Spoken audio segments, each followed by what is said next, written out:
My channel. आज इस video में डिस्कस करेंगे मैकेनिक्स का topic Newton's laws of motion. 3 laws होते हैं इसके और तीनों ही इस वीडियो में डिस्कस करेंगे। साथ ही टॉपिक नोट्स को भी देखेंगे यहाँ पे और इनके जो इम्पॉर्टेंट पॉइंट होते हैं तीनों ही लॉज के, उसकी भी डिस्कशन यहाँ पर होगी। तो वीडियो में एंड तक बने रहिएगा। और ये आपका ग्रेजुएशन लेवल का फिज़िक्स है, तो साथ ही इनके टॉपिक्स और फर्स्ट लॉ को डिस्कस करने से पहले एक एग्जाम्पल देखेंगे।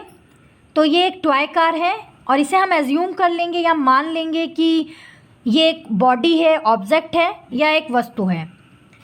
तो अगर हम इसकी कंडीशन की बात करें तो ये किस कंडीशन में है? ये रुकी हुई है, इसमें किसी भी तरीके का मोशन नहीं हो रहा है।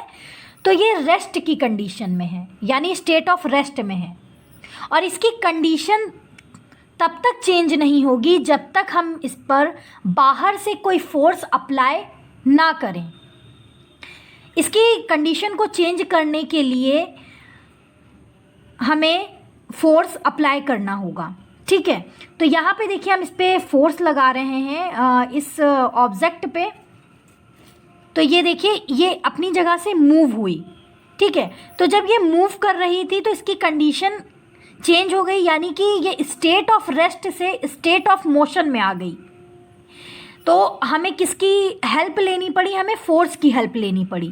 तो हमारा जो न्यूटन का फर्स्ट लॉ है वो यही कहता है कि कोई भी ऑब्जेक्ट या वस्तु तब तक स्टेट ऑफ रेस्ट की कंडीशन में रहेगी जब तक कि उस पर बाहर से कोई फोर्स या बल ना लगाया जाए।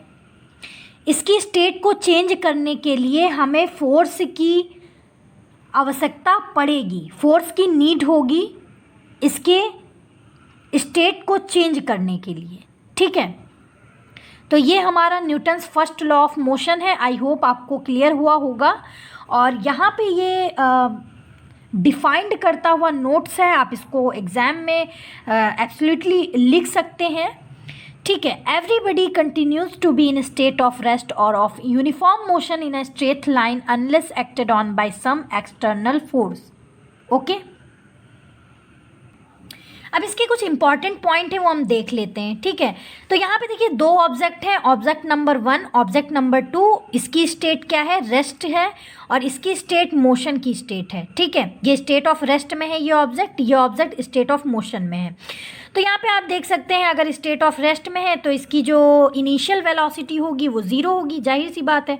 तो ये स्टेट ऑफ रेस्ट में है तो इसमें सारी ही चीज़ 0 होगी क्योंकि वो मोशन में है नहीं, अपनी जगह पे रुकी हुई है। तो उसमें जो है फाइनल वेलोसिटी भी हमारी क्या हो जाएगी? 0 हो जाएगी। अगर ये स्टेट ऑफ मोशन में है ऑब्जेक्ट तो जाहिर सी बात है कि जो उसकी इनिशियल वेलोसिटी है तो वो 0 नहीं होगी, वो कुछ ना कुछ होगी ही, तो इज़ नॉट इक्वल टू 0, है ना। और जो फाइनल वेलोसिटी है वो इनिशियल वेलोसिटी के बराबर होगी। यानी मान लीजिए हमारी ये ऑब्जेक्ट है तो यहाँ पे इनिशियल वेलोसिटी जब इसने मोशन में ये आई थी, इसने चलना स्टार्ट किया था, तो इसकी कुछ ना कुछ वेलोसिटी होगी, फिर ये पहुँच के रुक जाती है। यानी कि उसकी जो इनिशियल वेलोसिटी थी वैसी ही यहाँ पे स्टेट भी हो जाती है, वो रुक जाती है। तो ये फाइनल वेलोसिटी के इक्वल होगी, ठीक है। तो ये चीज़ जो है ये चार्ट हम इसलिए आपको समझा रहे हैं क्योंकि जो हमारा Newton first law of motion है वो दोनों ही स्टेट को स्टडी करता है, ठीक है। तो Newton first law of motion में दोनों ही स्टेट की स्टडी होती है, यानी कि ऑब्जेक्ट हमारे स्टेट ऑफ रेस्ट में है ये भी वो डिफाइन करता है, और अगर हमारा ऑब्जेक्ट स्टेट ऑफ मोशन में है तो ये भी वो डिफाइन करता है। इस चार्ट से बखूबी देखा जा सकता है, ठीक है। अगर अब हम सेकंड पॉइंट की बात करते हैं, इसको ये जो हमारा पहला लॉ है फर्स्ट लॉ ऑफ मोशन, इसको क्वालिटेटिव लॉ कहा जाता है क्योंकि ये जो है इसमें क्वालिटी मौजूद होती है। ये एक्सीलरेशन को प्रोड्यूस कर सकता है जिसके लिए फोर्स रिक्वायर्ड होती है, यानी कि फोर्स इंपॉर्टेंट है एक्सीलरेशन को प्रोड्यूस करने के लिए। जाहिर सी बात है हमारा कोई ऑब्जेक्ट है, उस पर अगर हम फोर्स लगाते हैं तो उसमें मोशन होगा और मोशन से एक्सीलरेशन प्रोड्यूस होगा।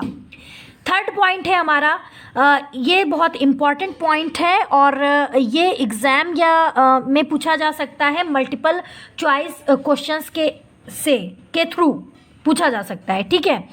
This law is also called law of inertia given by Galileo. इस लॉ को लॉ ऑफ इनर्शिया भी कहते हैं और ये जो स्टेट थी ये गैलीलियो ने दी थी, ठीक है। तो लॉ ऑफ इनर्शिया इसलिए कहते हैं, जो हमारा Newton first law of motion है उसमें इनर्शिया की जो प्रॉपर्टीज़ है वो मौजूद है, ठीक है। तो यहाँ पे जो हमारा फर्स्ट लॉ ऑफ मोशन है तो वो एक ऑब्जेक्ट है, तो ऑब्जेक्ट मास को कंटेन करता है, यानी कोई ऑब्जेक्ट है उसका कोई ना कोई मास होगा, तो वहाँ पे मास की बात हो रही है, साथ ही फोर्स की बात हो रही है, तो जो हमारा टर्म है वो इनर्शिया ज़रूर आएगा। इसीलिए ये लॉ ऑफ इनर्शिया की प्रॉपर्टीज़ को भी होल्ड करता है, इसलिए इस लॉ को लॉ ऑफ इनर्शिया भी कहा जाता है। अब हम बात करते हैं सेकंड लॉ की। तो देखिए सबसे पहले ये एक क्वांटिटेटिव लॉ है। फर्स्ट लॉ में हमने जाना कि वो एक क्वालिटेटिव लॉ था, ये क्वांटिटेटिव लॉ है, उसमें क्वालिटी की बात होती थी, और सेकंड लॉ में परिमाण की बात होगी। यदि किसी ऑब्जेक्ट में फोर्स लग रहा है तो उसका परिमाण क्या है, यहाँ पर ये बात होती है। तो देखिए इस लॉ का जो बेसिक है वो कुछ इस तरीके से है कि मान लीजिए हमारे पास कोई ऑब्जेक्ट है और उसमें हम कोई फोर्स अप्लाई करते हैं तो जितना ही एक्सीलरेशन प्रोड्यूस होगा, जितनी की फोर्स अप्लाई की जा रही है, ना तो उससे कम एक्सीलरेशन प्रोड्यूस होगा ना तो ज़्यादा। जितनी फोर्स अप्लाई हम कर रहे हैं उस ऑब्जेक्ट में उतना ही एक्सीलरेशन प्रोड्यूस होगा। इसीलिए यहाँ पे F को डायरेक्टली प्रोपोर्शनल बताया जाता है A के। A यहाँ पे हमारा क्या है, एक्सीलरेशन है, और F फोर्स है, ठीक है।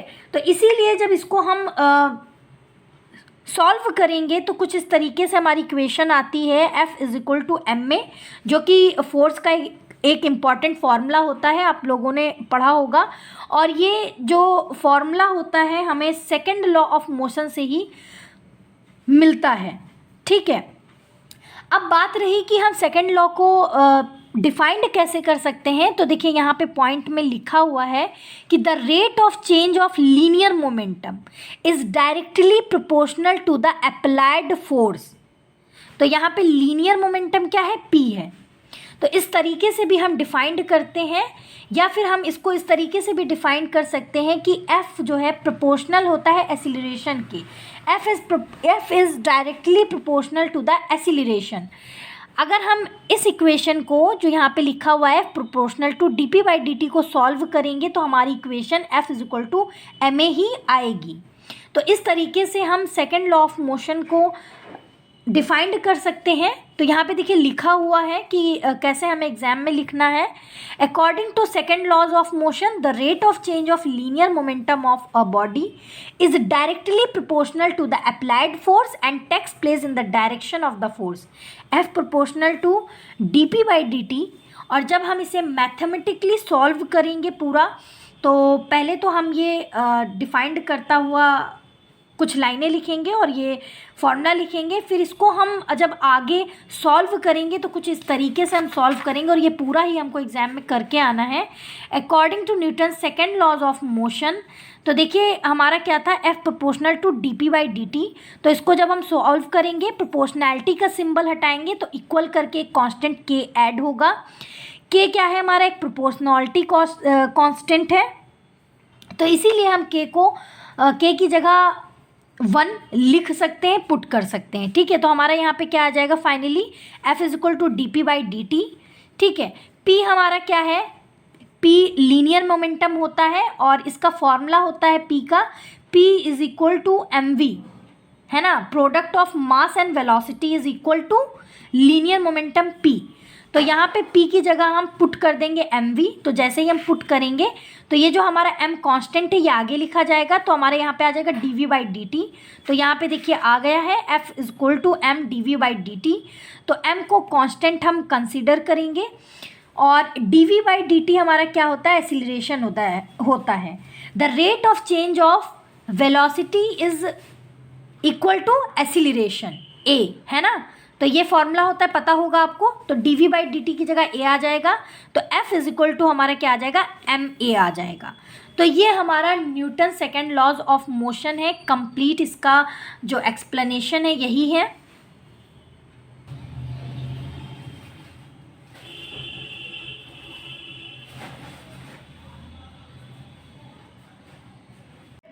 आप लोगों के लिए एक इम्पॉर्टेंट अनाउंसमेंट है।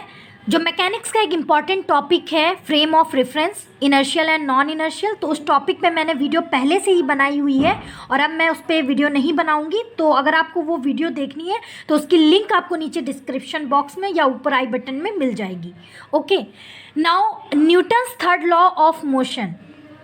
अच्छा, फर्स्ट लॉ ऑफ मोशन में हमने देखा कि फोर्स एक इम्पॉर्टेंट फैक्टर है किसी वस्तु के स्थिति परिवर्तन में या ऑब्जेक्ट चेंजेस में। And second law tells that कि ऑब्जेक्ट की स्थिति में या सिचुएशन में कितना चेंज हुआ। लेकिन अब जो हम थर्ड लॉ ऑफ मोशन पढ़ने जा रहे हैं वो इन दोनों लॉ से थोड़ा सा चेंज है। थर्ड लॉ में बात होती है कि किसी ऑब्जेक्ट में फोर्स किस टाइप से अप्लाई किया जाता है या इस फोर्स का सोर्स कहाँ है। तो यहाँ पे देखिए, आप नेम से ही देख सकते हैं Newton's third law of motion, law of action and reaction. तो ये काफ़ी कुछ कहता है और इसका कॉन्सेप्ट भी है, तो यहाँ पे हम जानने की कोशिश करेंगे।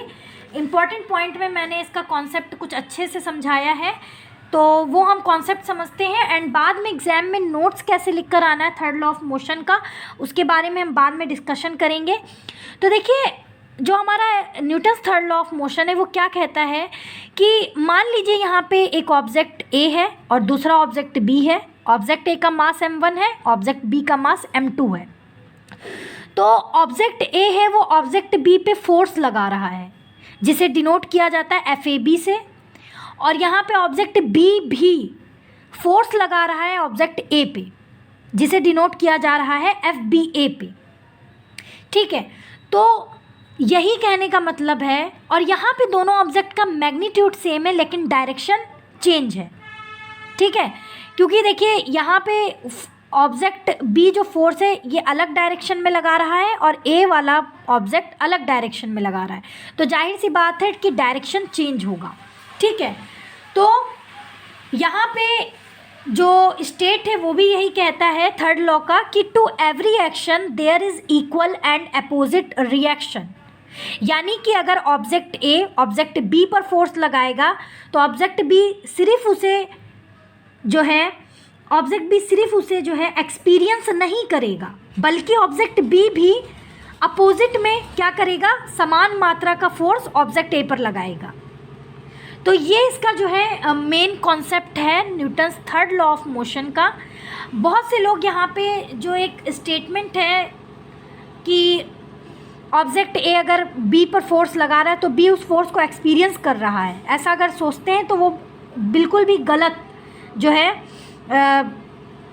स्टेटमेंट है, जबकि ऐसा नहीं होगा। अगर ऑब्जेक्ट ए ऑब्जेक्ट बी पर फोर्स लगा रहा है तो ऑब्जेक्ट बी भी ऑब्जेक्ट ए पर फोर्स लगाएगा। यही हमारा Newton's third law of motion का जो है कॉन्सेप्ट है। और अगर हम अपने डेली लाइफ में इसका एग्जाम्पल देखें तो इसका एग्जाम्पल जैसे हो सकता है कि घोड़े द्वारा गाड़ी को खींचना, ये एक बेहतरीन एग्जाम्पल है Newton's third law of motion का। या फिर कुएं से जल खींचते समय अचानक रस्सी टूट जाने पर खींचने वाला पीछे की ओर गिर जाता है। तो ये क्यों होता है? कुएं से मान लीजिए आप जल खींच रहे हो और अचानक रस्सी टूट जाए और आप पीछे गिर जाएं, तो इसका मतलब यही हुआ कि कुएं से जल खींचते समय आप भी जो है फोर्स लगा रहे हो, बट वहाँ से जो जल है बाल्टी के समेत वो भी आप पर फोर्स लगा रहा है ना। तो ये जो है law of action and reaction है। ठीक है, तो आई होप आपको समझ में आया होगा। तो यहाँ पे देखिए हम इसे कैसे यहाँ पे हम इसको लिख कर आएंगे एग्जाम में। तो पहले according to Newton's third law of motion to every action there is equal and opposite reaction, छोटा सा डायग्राम है।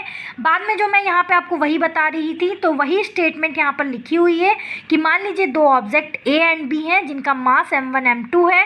फर्स्ट ऑब्जेक्ट जो है अप्लाई कर रहा है फोर्स FAB सेकेंड ऑब्जेक्ट पे, और जो सेकेंड ऑब्जेक्ट है वो अप्लाई कर रहा है फोर्स FBA फर्स्ट ऑब्जेक्ट पे। ओके, अब इसे मैथमेटिकली कैसे रिप्रेजेंट करना है, third law we may write इसे मैथमेटिकली ऐसे दिखाना है कि FAB is equal to minus FBA। ठीक है, क्योंकि डायरेक्शन चेंज है ना, यहाँ पे देखिए डायरेक्शन चेंज है, इसकी डायरेक्शन चेंज हो गई तो ये यहाँ पे इसीलिए माइनस में आ जाएगा, मैथमेटिकली इसको माइनस में लिखेंगे। F a b is equal to minus f b a, इसे सॉल्व करेंगे तो f a b plus f b is equal to 0, ये इक्विलिब्रियम में आ जाएगा। ठीक है, तो ये जो है हमारा Newton's third law of motion है। तो ये कंप्लीट नोट्स है, इसको आप एग्जाम में एज इट इज़ लिख सकते हो। ओके, तो important point Newton's third law of motion का यहाँ पे ये डिस्कस हो ही चुका है ना। यहाँ पे देखिए लिखा हुआ है, जो कॉन्सेप्ट लगता है वो जो मैंने यहाँ पे आपको समझाया डायग्राम के थ्रू, ये लिखा है, आप पढ़ सकते हो। ठीक है, एंड सेकंड पॉइंट एक इम्पॉर्टेंट है, ये इसलिए पॉइंट्स मैं आपको बताती हूँ कि आपके जो है ऑब्जेक्टिव टाइप क्वेश्चंस के लिए इम्पॉर्टेंट होता है। ये आप सिर्फ समझ सकते हैं, इनको लिखना नहीं है एग्जाम में, या फिर अगर पॉइंट में आप लिखने को आए तो लिख सकते हैं, बाकी ऑब्जेक्टिव के लिए इंपॉर्टेंट है। ठीक है, in Newton's third law force always exist in pair. Newton's third law में क्या होता है, फोर्स जो हमारी होती है हमेशा पेयर में एग्जिस्ट होती हैं, यानी कि फोर्स, दो फोर्स की बात हुई है ना Newton's third law of motion में, तो इसीलिए हमेशा जो है फोर्स जो है एग्जिस्ट करेगी पेयर में, है ना। फोर्स नेवर आकर singly in nature, force single nature में नहीं होगी। That is force is the mutual interaction between two bodies, दो बॉडीज के बीच में एक म्यूचुअल इंट्रैक्शन को यहाँ पे फोर्स कहा गया है, वही फोर्स यहाँ पे अप्लाई हो रही है। ठीक है, to every action there is an equal and opposite reaction, ये बहुत ही ब्यूटीफुल स्टेटमेंट है Newton's third law of motion का, आप जानते ही हैं। तो ये बहुत है थर्ड लॉ ऑफ मोशन के लिए। आई होप आपको ये वीडियो यूज़फुल रहा होगा। अगर वीडियो पसंद आया है तो प्लीज़ जो है वीडियो को लाइक करें, फ्रेंड सर्कल में शेयर करें, अदर्स में शेयर करें। साथ ही मैकेनिक्स की और भी टॉपिक्स और भी वीडियोस मैं यहाँ पे डालने वाली हूँ, उनके लिए आप चैनल को सब्सक्राइब करें, साथ ही बेल आइकन पे प्रेस करना ना भूलें। And take care, have a nice day, bye bye, thank you.